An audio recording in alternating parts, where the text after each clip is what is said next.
שלום חברים, כאשר לקוחות מגיעים אליי לתהליך של בניית אתר חדש או שיפצור של אתר קיים שהוא כבר נמצא באוויר, למעשה שאני אשדרג להם את העיצוב, את הוויזואליות, אז הדבר הראשון שאני מבקש מהם זה את הלוגו. אבל מדוע זה הדבר הראשון שאני מבקש מהם תחילה? יש לכך כמה סיבות, ואני אסביר. הדבר הראשון, למעשה, זאת זהות מותגית. הרי הלוגו הוא הפנים של העסק שלכם. הדבר השני, זה שילוב של הלוגו באתר מבטיח מראה מקצועי. זאת אומרת שבלוגו יש מספר צבעים, לרוב יהיו עד 3 צבעים בלוגו.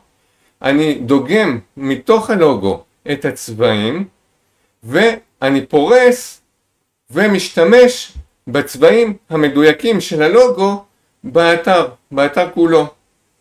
לאחר מכן יש לנו הכרה מיידית. לוגו טוב עוזר ללקוחות לזהות אתכם בקלות.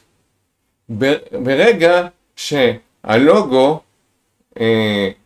יש לו את הצבעוניות וזה מתכתב טוב עם האתר, אז הגולשים או הלקוחות הפוטנציאליים הם בעצם יזכרו את הצבעים. זה כמו עם קוקה קולה או ספרייט, זה זכיר. ורגע לפני שנמשיך, שמי גרשון דנקנר ואני מעצב ובונה אתרים ייחודיים, כי לכל עסק מגיע ייחודיות.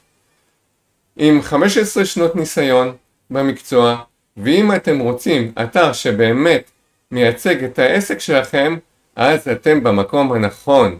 עכשיו בואו נמשיך. הדבר הרביעי למעשה זה אמינות.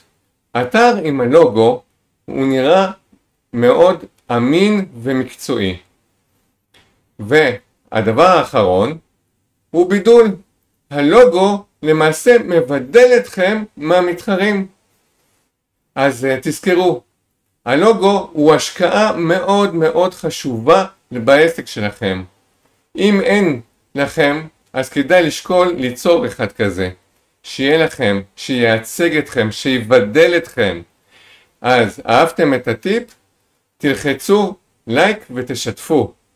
ואם יש לכם עוד שאלות נוספות על עיצוב אתרים או בניית אתרים, תשאירו בתגובות ואני אשמח יותר מלעזור.